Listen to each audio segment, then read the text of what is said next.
So isn't it fitting that Essendon and Brisbane are the ones to do battle on Saturday for football's ultimate prize? He gets it back and feeds the handball to Wellman. How about that passage of play? Those all-conquering Bombers, striving for not only back-to-back premiership glory, but a place in folklore as one of the greatest teams in the history of our game. Words cannot possibly describe it. How on earth did they do it? In their way, the young Lions of Brisbane. Power on a tight angle. Oh, no. Don't tell me he's kicked that. Don't tell me he's kicked that. Once they used to call Queensland a non-football state.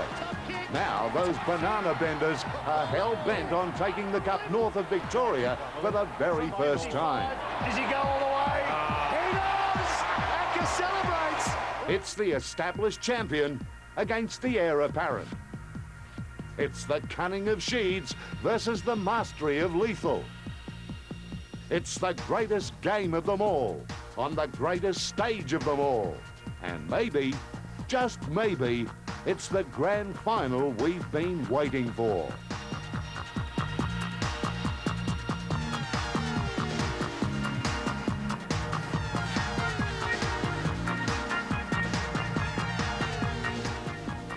Yes, good afternoon everyone. Wherever you're watching around Australia, welcome to the Footy Focus Grand Final preview for the year 2001. Over the next 4.5 hours, we're going to be dissecting the big game, looking at it from all angles. We'll also be looking at the other 14 teams who didn't make it through to the grand final, the marks of the year, the goals of the year, the bumps of the year, some of the fun that we've had. We've got a big program coming up, and some of the people who'll be joining us include Robert Walls. A little bit later on, Patrick Smith will also be in. Dermot Brereton will be popping by. Simon Beaumont from Carlton. Harves will be in a little bit later on, of course. So we've got a packed program in front of us. Hope you can stay with us for the 4.5 hours. And time now to introduce my partner in crime. And what would the... excuse me. Thank you. Lovely way to start the show. Peter Dacos, what's that all about? Oh, well, probably last time we'd be together and... What do you mean? Oh, well, is this the last show? I don't know, is it? Do you know something that I don't know? I haven't heard anything, so just a little bit emotional. Oh, yeah? It's been a long year. Yeah, it has. Well, how long have we been together now? About 3 years or something 3 like years. that? Yeah. Oh, well, don't get too upset. You're going to be all right? I just want you to do me a favour, if I get a little bit emotional, to maybe go to a commercial or something. OK, well, I'll get the control room standing by. You'll get through it. 4.5 hours worth. Oh, no, I'm only here for an hour. No, you're here right until the end. Is that right? We might give you an hour off in the middle. Is that all right? Is that your decision? Yes, because I'm in charge. Don't we know it? I've been saying that all throughout the year, and it's definitely not true. And here's a man who knows it's not true. Of course, Harves has got some duties at training early in the day, so who better to sit in the great man's chair than the man who played 241 games for the Cats, former Cats skipper, Barry Stoner. Baz, good to see you. Peter, Dakes, it's nice to be here. You're not quite as emotional as Dakes about this whole thing, are you? Very happy to be here and enjoying the week of grand final week, and also looking forward to the game on Saturday. It should be fantastic. Well, as we said in the opener, gentlemen, it might be the grand final that we've been waiting for so long. It really looks as though it's a good match. I think so, Baz. Yeah. I think all round, I think the final series has been good, and I think we've made mention plenty of times how unpredictable our football has got the last 2-3 seasons, and the finals has been a little bit that way, with Hawthorn showing terrific improvement, and then the Tigers, I know, bowed out in a unceremonious whatever it's easy for you last to say, week, okay. exactly, unceremoniously, but they went out last week, got hammered, and I suppose I think the two best teams are in the competition, without a doubt, and they're playing off, so it's good. Baz, I reckon you get to Thursday afternoon, and especially with the weather we've got in Melbourne, for people watching interstate, it is just a magnificent day today. It looks as though it's going to be a fantastic day on Saturday. I reckon you get to Thursday afternoon, you know the big moment's just around the corner. Get itchy feet, no doubt, with the spring weather and the warm weather and the people actually flocking to the ground to watch the teams train. It's really a great atmosphere for those people involved in grand final week. And you're a very lucky person to be involved if you can be. And I think, as Dakes did say, they're the best two teams for the year so far, or not so far, for the whole year. And Brisbane, of course, 15 wins in a row. And Essendon, a good win last week, but a bit scratchy in the end. And I just think those two are the best. And it should be, it was all built up for a great game. And hopefully it will come through with the goods, because over the past few years, it's been built up very big, and it's been a bit of a flop. So hopefully this Saturday's going to be a big one. Yeah. Talk about a flop. How people have written Essendon off. I mean, I can't A few have, believe. yes. I reckon they've been the best team in the competition over 3 years. I mean, it's saying a lot considering they got knocked out by the Blues a few seasons ago. But people have written them off. I can't believe the disrespect for them. Do you reckon their form going in, though, is as good as Brisbane's form? It hasn't been, there's no doubt. Richmond beat them the last round. And watching them last week against Hawthorn, look, they won the game. They actually just fell in the end, but the first half they played pretty good football. And as Dakes did say, look, they really have been written off for no real reason. And I just think they're very strong and very proud. They've been the best team for the year on top of the ladder. And you cannot write Essendon off with Kevin Sheedy and his counterparts. I just reckon the best indicator of just what they're capable of is the last 10 minutes of this game, where they looked on, looked like Hawthorn were just about to overtake them, and they pulled away and won by 2 goals, 2+ goals. These are the first quarter highlights. There are a lot of controversial umpiring decisions, which we'll obviously touch on. Darren Goldspink may have paid the price throughout the week. But Hawthorn, had they kicked straight, really could have made it difficult for Essendon in the early stages, Barry. They had their chances, Hawthorn, no doubt, for the whole game. And Essendon got some free kicks in the first quarter. A couple of soft ones, I thought, but they were still there. There was a bit of holding on, which you can give or take. Sometimes some players pay and sometimes they don't.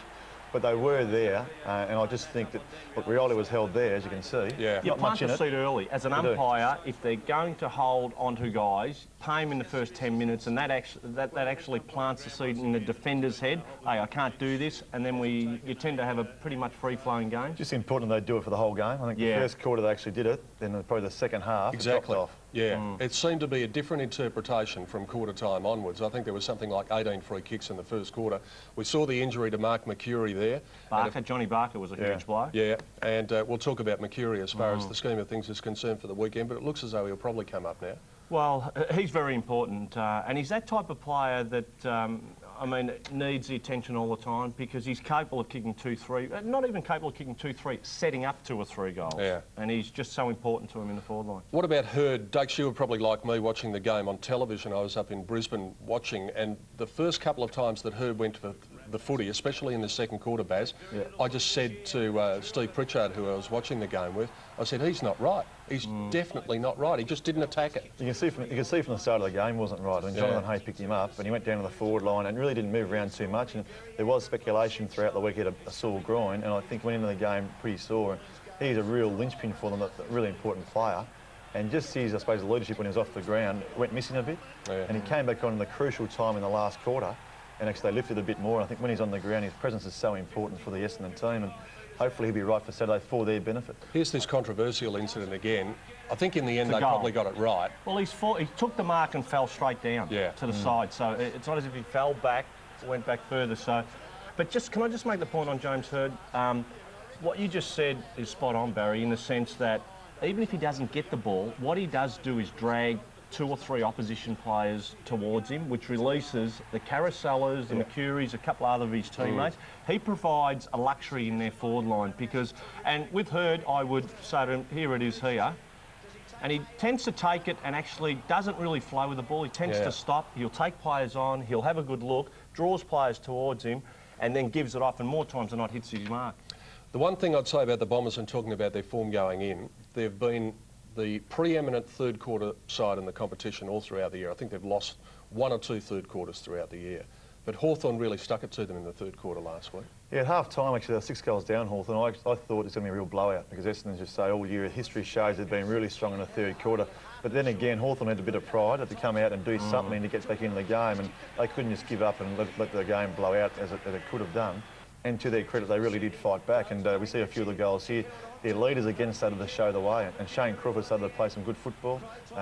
Jonathan Hay in the back line was still pretty good in defence. Chick was out of the game most of the day, but when he was needed, he came up and was a real trump card. So I just think they had to come out and do something in that third quarter to make amends for the first half.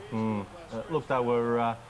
Look, any game of football, it's about your result is about how good your top-tier players can play, and if they're doing well, then it just stands to reason they tend to bring the next tier, you know, the middle order type guys into the game as well, makes their job easier. So they started winning possession of the ball. And you mentioned John Barker, and they missed him terribly. John Barker and Ben Dixon was off for the greater part of the game too, and those 2 guys are their main forwards in a way. They create a lot of forward play and forward thrust, and I think John Barker was the main person they missed for the whole game. Well, the fact that the Bombers had a little bit of a flat spot in the third quarter wasn't lost throughout the week on Lions coach Lee Matthews. Okay. Well, we're going to have the Jeez, cramping. you are rattled. Yeah, well, The grand final nerves. hang on. Go on. I think you did. Oh, cramping. No, Cramping. Oh, Yes. okay. Okay. Let's have a look at the cramping. Yeah, why not? Yeah. Here we go. Thanks for your support on that one, Dave. Oh, I've got to keep showing you up. You just don't make enough mistakes for me. I'll tell you what, they did cramp a fair bit, though, in Yeah. the third quarter. They were really feeling the heat. That might become a factor this week, too. That's the worrying sign. It was the third quarter, not the last. I mean, there's still an hour's play in the second half to go through, and they've actually started cramping early on in the third quarter, and it was a warm day, but coming up this Saturday, it's going to be 27 degrees. Brisbane are used to the warm conditions most weeks in Brisbane. Could be a real factor in the end of the game. I'll tell you what they're not used to. What? Is the swirling wind. Yes. Brisbane Lions. If it's windy, back the Bombers because they played Melbourne games Colonial, naturally closed roof, no wind conditions, so their skills are spot on. Playing Brisbane at night, rarely any wind up there. I'd like to see them in the conditions Richmond Carlton a couple of weeks ago. You're going to find their skill level will drop away because the ball will run away from them. There's no true bounce. Have a wild guess what we're about to see now. And don't get this feeling of deja vu. How but many guesses? This is what Lee Matthews had to say about the third quarter fade out. It's a funny game. I mean, Essendon obviously were dominated the first half, but in the third quarter, they just couldn't run. They'd stop. So it was, I'm not quite sure. It was a strange second half. It was warm in Melbourne today, wasn't it? Yeah. Maybe the hydration would have helped them. Yes, the deadpan look on his face too beautifully delivered, wasn't it? Off screen, he was patting himself. That came across pretty well from Barney. All right, the last quarter, we've already touched on it. Let's have a look at some of the things in the last quarter, and probably the most important of them is this one. Now, if it had gone through, what do you reckon, guys? Well, they had the run on momentum going their way. They really were playing pretty good football. And Essendon also was starting to fumble a bit. Some of their senior players were fumbling in the back line, Wellman and Johnny Barnes and these guys. It was a mighty kick from Crowd. He was 60 metres out inside the square. And really, I suppose himself or Nick Holland were only two players that Hawthorn could have had to have a go at their goals such a long way out. If he had got it, well, it could have been a different result, but it wasn't to be. And Essendon, with Paul Barnard there snapping the goal, they actually composed themselves, got the goal that was needed, went on to win the game. Baz and Donners, I suppose we've seen enough games, and look, having been involved for so long, luck in football. That is luck in football. The Crowd, the lucky goal bounce from Barnard. We have umpires umpiring, and look, we all sit there and say, no, that was right, that was wrong. You want a certain free kick to go your way, certain position on the ground, they all help. Do you believe in destiny in footy? Because you were involved in a piece of destiny, probably with the Peter Sumich kick out at Waverley back in 1990. Yep. He kicks the That goal. was our luck. Collingwood doesn't win the premiership. Is there a bit of destiny, perhaps, with Essendon? Yeah, I think there may well be. I mean, destiny's in your own hands in a way, and you make your own luck, as they say in the cliches, but I think the destiny could be there. Just on the Hawthorn bit, to digress a little bit, we said how, like, the Trent Crowd kick missed the mark. But then again, in the first quarter we mentioned earlier, they missed 7 shots in the first quarter, and you can always go back to that. And I just think, the momentum was going their way, but he couldn't quite capitalise on his opportunity. Unfortunately, they didn't win the game. But I think if you get the chances early, in a final especially, you've got to nail them, otherwise you'll miss out. Yeah, if Crady's kick had been at the 15-minute mark of the first quarter, we wouldn't be talking about it now. It was just the stage it was at in the last quarter. No, I agree with Baz. I just think it's about taking your chances. Yeah. That's what and it's scoreboard pressure. You hear it all the time. All of a sudden, the opposition are making moves to try and compensate the lack of ball-winning ability or scoring. So, you set a plan, in advance. You'd like to keep that plan. You don't want to digress and start changing things. You and I had the pleasure of being at the Gabba last week with a record crowd. We expected a pretty close contest. What happened to you? I was there. Oh, I thought we were getting together after the... no, actually... You were... Yeah, go on. You know where I was? Yeah. I was on the plane with the Richmond players, which took off at 12:15. And it was a pretty quiet flight back, I can say. Plane wagon. Yes. Yeah, was that? It wouldn't have been a very happy... Yeah, it was very quiet, but to their credit, the boys were... Well, they behaved themselves, which was good. A few people said, oh, it's going to be a nice flight back. But they were terrific, the Richmond boys, and I had a chat to Matty Knights. But getting back to the game, what a comprehensive performance it was by Brisbane. What do you think, Baz? Sensational. I was at home watching it on television, and just watching them on TV, the way they performed from the first few minutes to the end of the game was sensational football. And again, I'm not quite sure how good Richmond were that night. They were a bit down. They didn't play great football, but Brisbane didn't let them play good football. And there's a lot of publicity about the fabulous four that their midfield, but geez, they were just awesome the way they delivered the ball to their forwards, and also every one of those midfielders could kick the ball 60 metres. It's a real strength to have in any game, let alone a final. How good was Vossi? Well, he's just a super player. He's playing at optimum level. He's a player that more times than not, I mean, he reminds me of Nathan Buckley in a sense. It's just his consistency is just amazing. And the ability, and I think I did say, you know, 3/4 of the way through the season, the only doubt I had in my mind whether they had the ability to sustain it. They've had the ability to sustain it, all right. And Vossi last week proved that. Lappin, I think, may have gone in with a bit of a niggle last week. He came out with, you know, the thermal shorts on one leg. He got a bit of attention before the opening bounce. I think he was 100% fit. He had 40 touches and 3 goals. He was sensational, and I don't think he was quite right, but what a player he is. He is so important to him. He can play both tall and small. He took 13 marks last week, and he's quite a big person on a wing or in the midfield, but also he's quite quick and agile around the ground, on the ground, and I just think he's a complete player. You've got Voss and Ackermanis, who are probably the two, I suppose, shining lights and the more publicised midfielders, but Lappin, he's just as good as those two, and also and Black. Baz, just on that, the four of them have each bring in a separate skill. I mean, Vossi's ability to take it and split packs and push the ball forward, run with it, is one skill. Black in close is another. Ackermanis has got an all-round game. He's pretty good in midfield and kicks goals. And then you've got Lappin, who tends to be a little bit wider, longer runner, tends to meet up with the ball at the end. I mean, fantastic balance, isn't it? I mean, and different type skills. And the other bloke who shone last week, Baz, was Jonathan Brown. They're already anointing him as the next Wayne Carey, which is a pretty big rap, but he was super last week. And for a young fella, I think he's just 19 years of age, he shows such composure. He does, and I actually agree with the adage about a young Wayne Carey, because the way he does play, like he's certainly got a presence on him on the ground, first of all. He's 19 years of age, he's centre forward. The way he attacks the ball and his opponent is like a young Wayne Carey, even an old Wayne Carey. And a couple of marks he took last week, running back towards the goals, facing the pack coming towards him and taking a chest mark, it was just vintage Wayne Carey. And I think this fellow's going to be a champion, if not already. He's a great player already. Just the aura about him, I think. And I think being a 19-year-old, that level of his football, the other players look up to him already. And it's a real good leader as far as a young player goes. As a young player at 19, I don't think Carey was this good. And look, we've rarely seen a player of Wayne Carey's standing. He's close, I agree with that.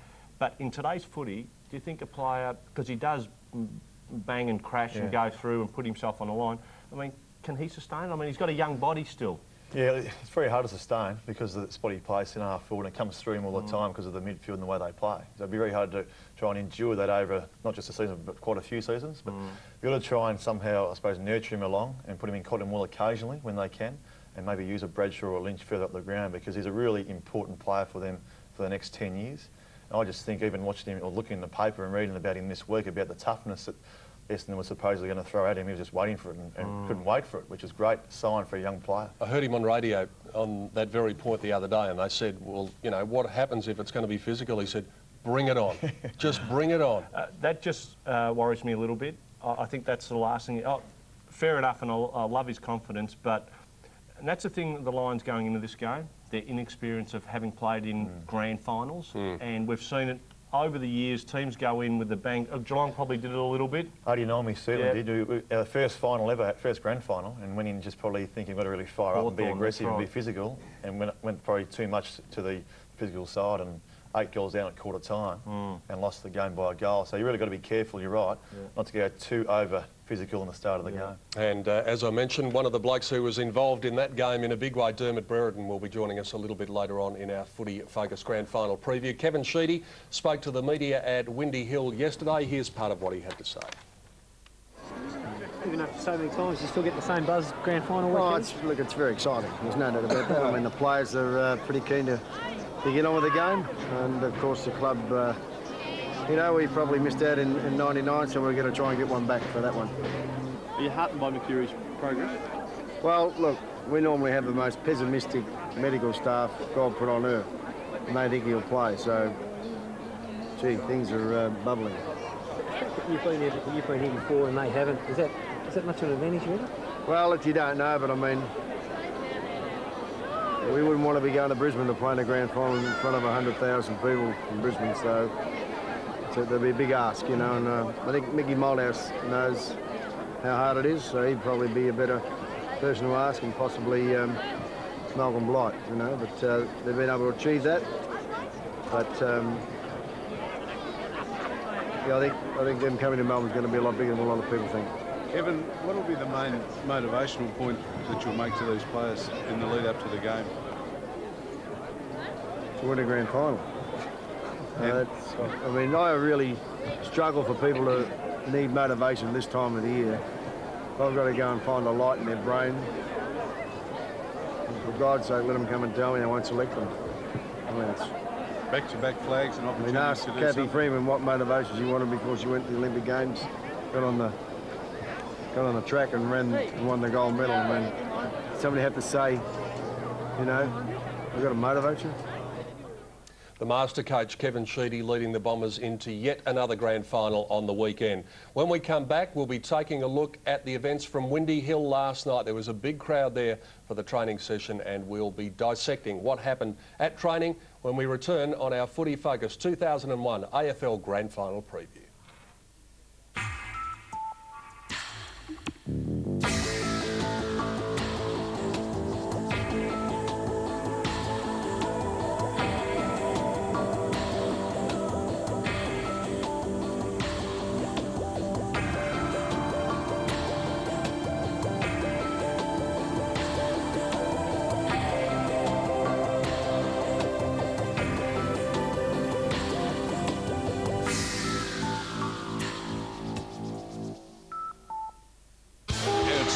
Final fever on C7 Sport. Campaign football. 16 hours of action, back to back.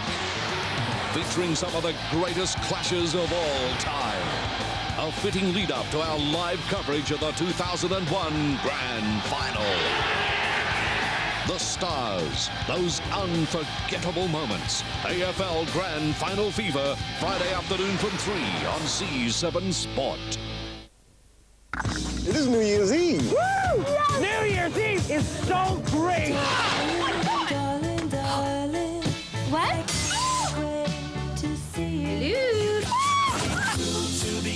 Was the sex any good? No, I'm sorry, it was bad. My clothes and those clothes would look good on my floor. You are so uncool.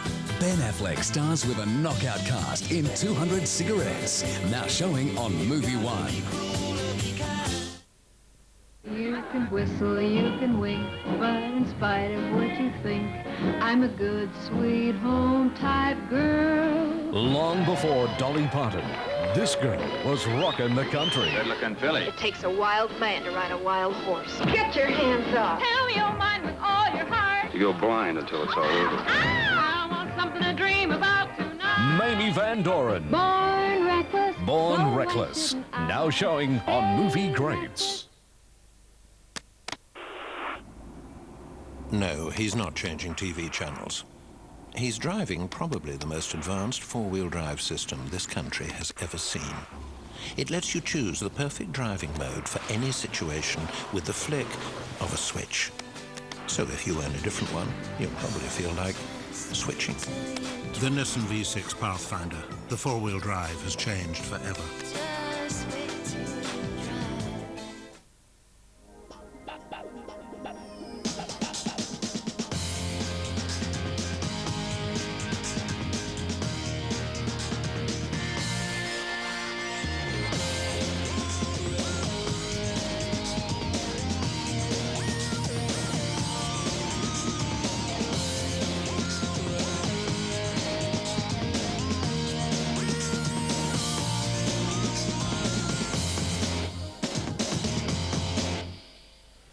Wonder if we'll be seeing the handstand at about 5:15 at the MCG on Saturday afternoon. Welcome back to our special preview of the 2001 AFL Grand Final, live around Australia on C7 Sport.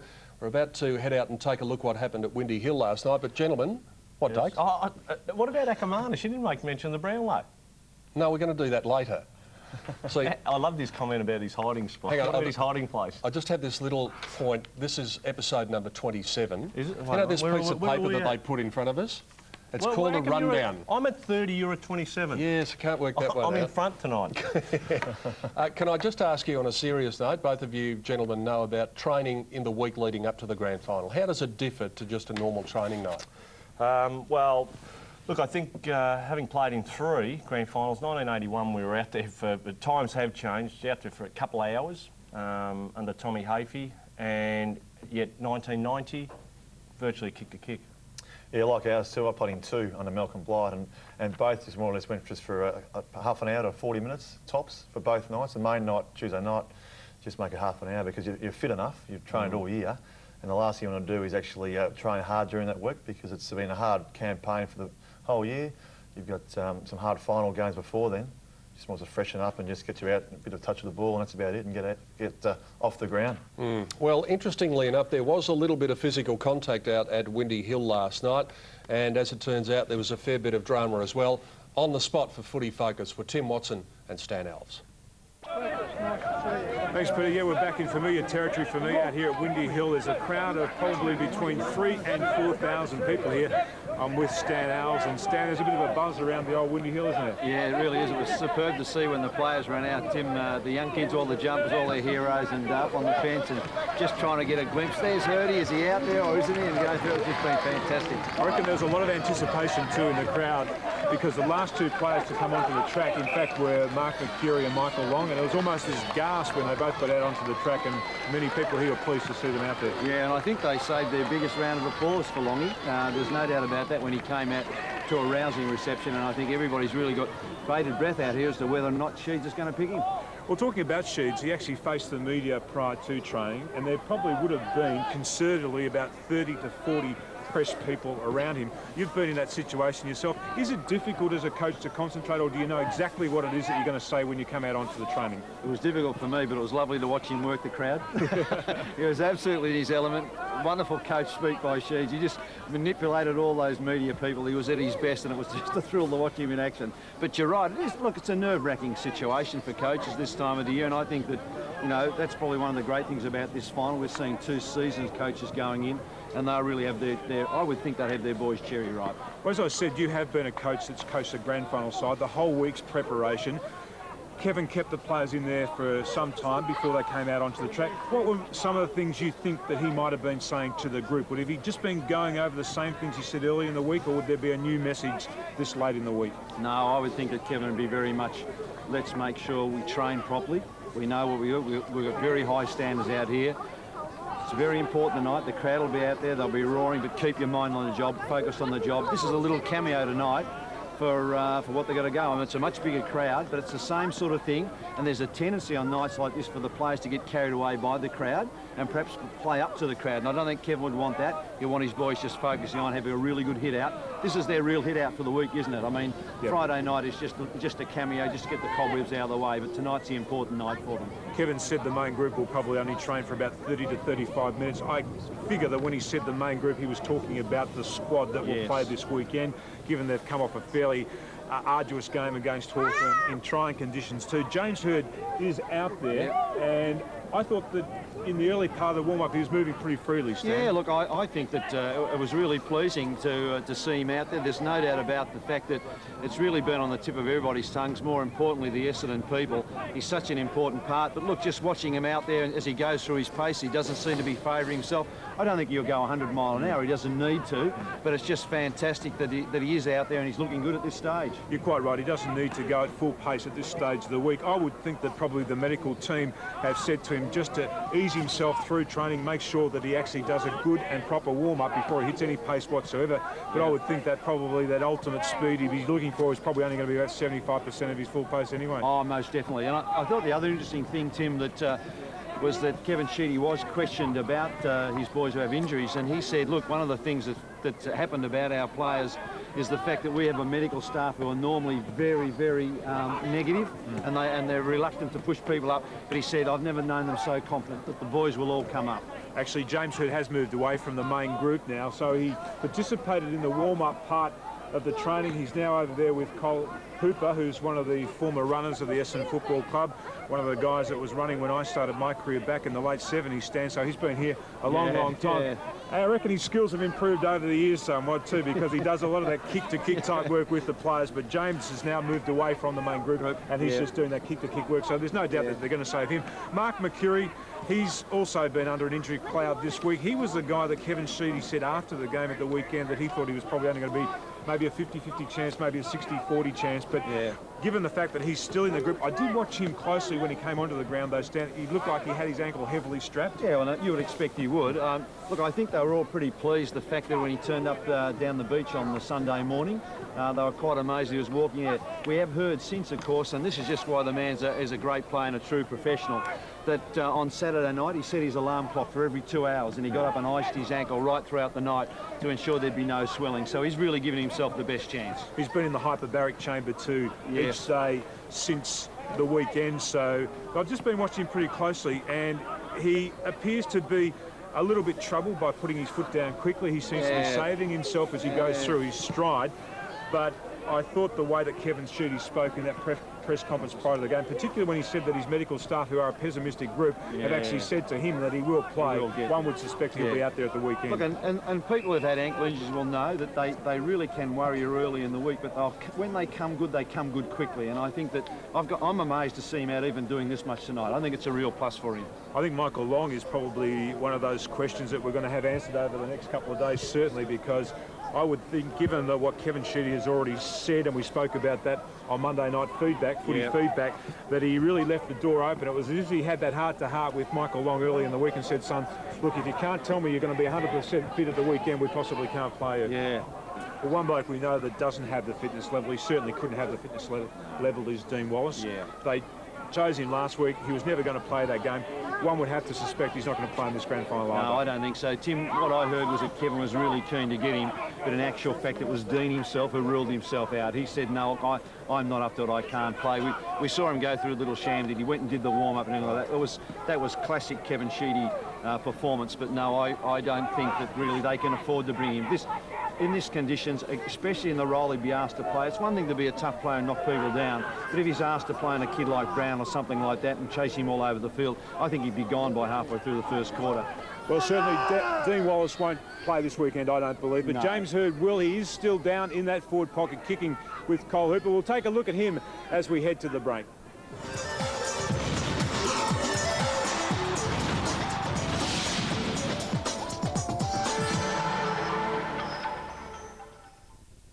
Two-Wheel Thunder, the World Speedway Grand Prix. Something could happen here! Catch the 2001 Swedish Grand Prix with the world's best riders. Oh, he's down! He's down! 500cc power, over 150 k's an hour, no brakes. They are going for it. Aussie Jason Krupp won his first Grand Prix in Poland.